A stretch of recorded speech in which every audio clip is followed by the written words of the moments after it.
ভয় পেলেই টাকা জমবে। শুনতে একটু অদ্ভুত মনে হচ্ছে না? ভয় পাওয়ার সাথে আবার টাকা জমার সম্পর্কটা কোথায় রয়েছে? আমি যদি বলি 100 বার রয়েছে। তুমি যতক্ষণ না ভয় পাচ্ছ, তুমি হাজার চাইলেও কিন্তু টাকা জমাতে পারবে না। আমার আজকের টপিক বা আলোচনার বিষয়বস্তু হচ্ছে এটা, একেবারে নতুনত্ব একটি টপিক। অনুরোধ থাকলেও গোটা ভিডিওটিতে আমার সঙ্গে থাকার জন্য। তোমরা এখান থেকে এমন কিছু কথা জানতে পারবে যার দ্বারা তোমরা কিন্তু কিছুটা হলে উপকৃত হতে পারবে। তাই বেশি সময় নষ্ট না করে মূল আলোচনাটি আজকে আমি শুরু করে দিচ্ছি।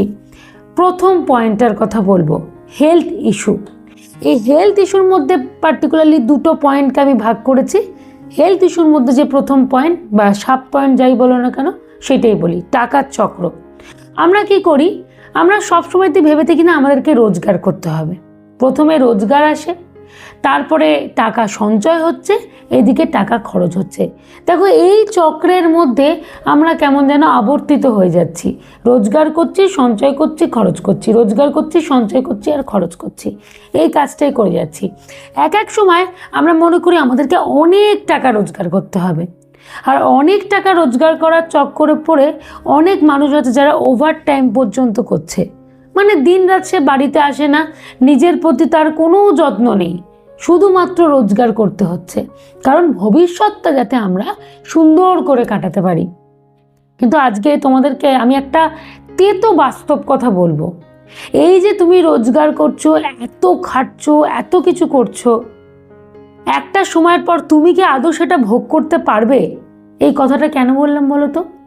আমরা এই করতে গিয়ে, মানে ওভার টাইম করতে গিয়ে, রোজগার করার ট্র্যাপে, অতিরিক্ত পরিমাণে রোজগার করার ট্র্যাপে পা দিয়ে দিয়ে কোথাও না কোথায় গিয়ে নিজের শরীরটার প্রতি যত্ন নিই কি?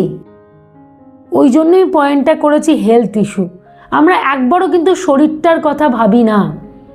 আমাদের শরীরে আস্তে আস্তে পুষ্টি কমছে, আমাদের শরীরে আস্তে আস্তে ক্ষয় হচ্ছে, কারণ যত সময় এগোচ্ছে আমাদের শরীর কিন্তু ক্ষয় হচ্ছে।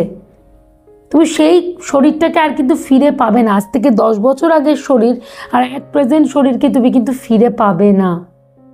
অনেক মানুষ আমরা করি কি, এতটাই রোজগারের পেছনে ছুটি বা এতটাই সঞ্চয়ের পেছনে ছুটি যে শরীরের দিকে খেয়াল করতে ভুলে যায়। একটা সময়ের পর যখন 1000টা রোগ বাসা বেঁধে যায়, তখন সত্যি করেই কি যে পয়সাগুলো জমিয়েছি বা সঞ্চয় করেছি সেগুলো ভোগ করতে পারি? হসপিটালের বেডে শুয়ে আর যাই হোক না কেন, টাকা কিন্তু ভোগ করা যায় না। জানি শুনতে একটু অন্যরকম লাগছে, কথাগুলো শুনতে একটু তেতো বলে মনে হচ্ছে, কিন্তু এটাই বাস্তব, এটা আমাদেরকে মেনে নিতে হবে। তাই তোমাদেরকে বলছি, ভয় পাও, তাহলেই টাকা জমবে। কেন ভয় পাতে, কোথায় ভয় পেতে বলছি? রোগ জ্বালাকে ভয় পাও। মনে করো যে না, টাকা তো আমি জমাবো, কিন্তু নিজের স্বাস্থ্যের দিকেও খেয়ালটাকে দেব, নিজের শরীরের প্রতি যত্ন নেব, ওভার টাইমের দিকে যাব না। একটা জায়গা অবধি আমরা টাকা সঞ্চয় করি, ঠিক আছে, আমাদের ভবিষ্যতের জন্য সত্যি টাকার দরকার, কিন্তু নিজের শরীরটাকে কম্প্রোমাইজ করে বা স্যাক্রিফাইস করে কিন্তু নয়। এইটা আমাদেরকে মেনে নিতে হবে।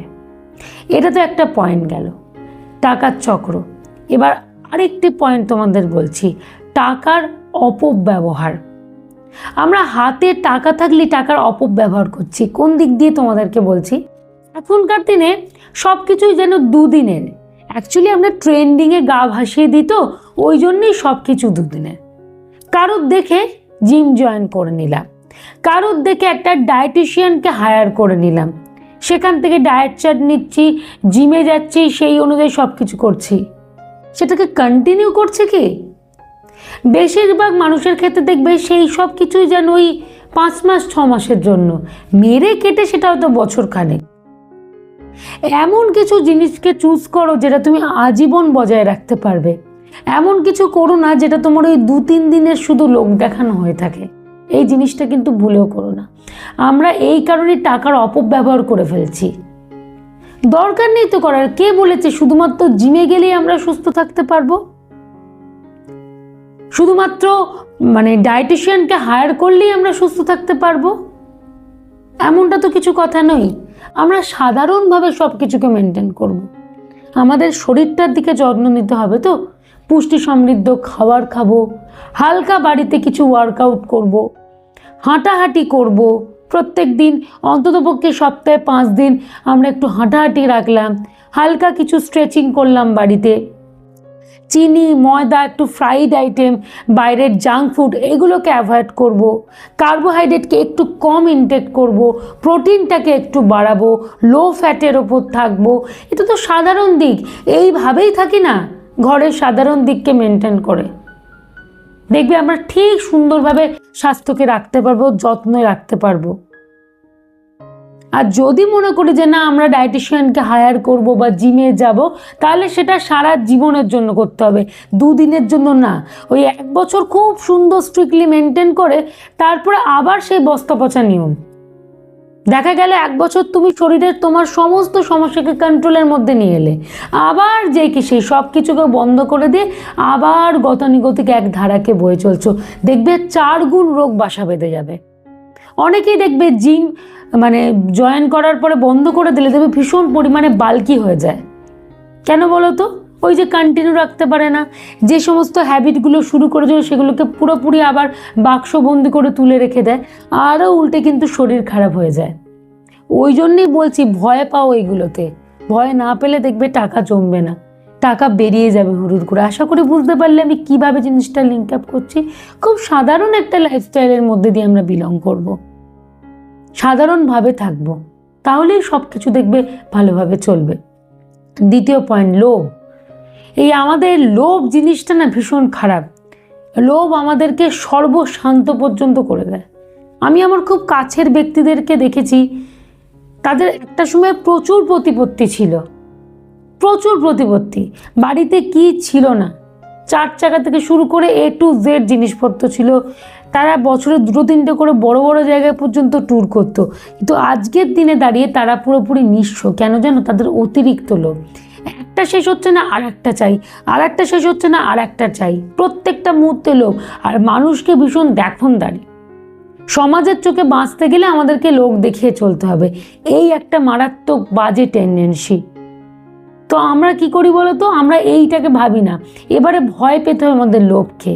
আমাদের মনে করতে হবে যে এখন যে আমরা লোভ করে এত কিছু চাইছি, এত বাজেভাবে টাকা নষ্ট করে ফেলছি, ভবিষ্যৎ জীবনে এই যে সমাজকে দেখানোর জন্য আমরা এই কাজ করছি, বা সমাজ একটা স্টেবিলিটি আনার জন্য আমরা যে কাজ করছি, এত লোভ করছি, এত চাহিদা আমাদের, ভবিষ্যৎ জীবনে যখন আমাদের শরীরে ক্ষমতা থাকবে না, খাটার বল থাকবে না, তখন কি এই মানুষগুলি আমাদেরকে দেখবে? দেখবে তখন সবাই কিন্তু যে যার রাস্তায় হাঁটছে, কেউ তোমার দিকে মুখ ফিরিয়েও তাকাচ্ছে না। এটাই কিন্তু বাস্তব কথা, জানো তো? আমরা এগুলোকেই ভাবতে চাই না। যতটুকু দরকার জীবনে চাহিদা সেইটুকুই থাকা উচিত, এর থেকে অতিরিক্ত না। একটা পর্যায়ে গিয়ে আমাদের দাড়ি টানতে হবে, এই দাড়িটাই আমরা টানতে পারি না, বা এই বাউন্ডারিটাকে আমরা সেট করতে পারি না, কারণ অতিরিক্ত লোভের কারণে। ভয় পেতে হবে আমাদেরকে যে না, যতটুকু দরকার, যতটুকু আমাদের জীবনে বেঁচে থাকার জন্য প্রয়োজন, সেইটুকুনি বাঁচি না, এত লোভ কেন করব? কারণ আজকে লোভ করে টাকা নষ্ট করলে ভবিষ্যতে এই টাকার যখন দরকার হয়ে পড়বে, তখন কে দেখবে আমাদেরকে, কে সাহায্য করবে, আর কেনই বা সাহায্য নিতে যাব? ক্লিয়ার করতে পারলাম তো এই ভয় পাওয়ার সাথে টাকার সম্পর্কটা? একটু পারলে ভেবে দেখো, ঠান্ডা মাথায় যখন বসে থাকবে একটু ঠান্ডা মাথায় ভেবে দেখো, দেখবে লাইফটা কিন্তু চেঞ্জ হচ্ছে তোমার।